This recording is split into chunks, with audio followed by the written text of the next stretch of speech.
دوستان یه توضیح خیلی مفیدی میخوام به شما بدم در رابطه با طراحی سقف. خب اول اینکه کارهای دور باند و دور باکس که به سقف داخل سقف نور میده حذف شده. خب ما می‌خواستیم اینجا آشپزخونه رو از این قسمت که دکور ما گفته بود، اینقدر گفته بود دکور من بیاد جلوتر، سقف رو از اینجا ببندیم. من اینو مخالفت کردم باهاش، خب ادامه ندادم این کارو.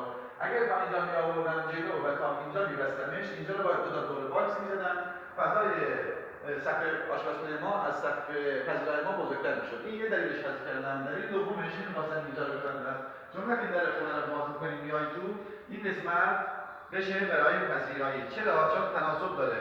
تناسب آشپزخونه به پذیرایی باید 1:4 باشه، یعنی 25% کل فضای پذیرایی ما باید آشپزخونه باشه که 36 متر فضای پذیرایی ما بود. ما اومدیم طبق دستوری که خودمون داشتیم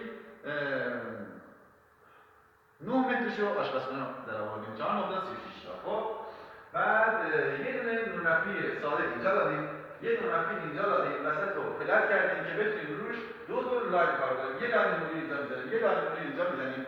نور این برای درست تامین می‌کنیم باش. این برای کار ما. خب از این چراغای سیلندری می‌ذاریم 1 2 3 4 5 تا. این برای نور تامین شد. وسط چند تا هالوژن می‌ذاریم. این برای 3 تا سیلندری می‌ذاریم به همین شکل. یه دونه لاین ترکیب می‌ذاریم، لاین نوری خطی. اون برام یه دونه نورنفی داریم. این برای این قسمت تموم شد. خب اینه که آشپزخونه ما فضاش این تموم. حالا اینجا ما یه راهرو داریم. یه بیاد.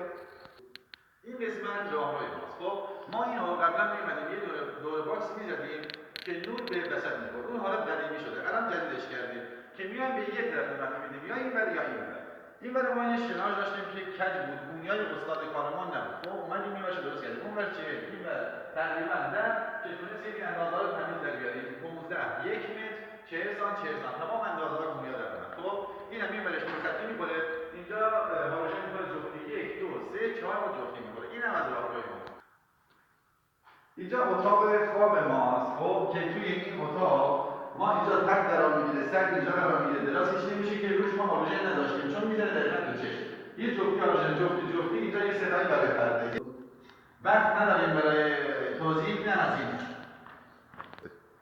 دوستان اتاق‌هایی که کمد داریم حتما کمد رو رعایت کنید، بعد فاصله دور باندتون با بقیه اوکی بشه. خب هالوژنش هم نذاریم. اینم از این.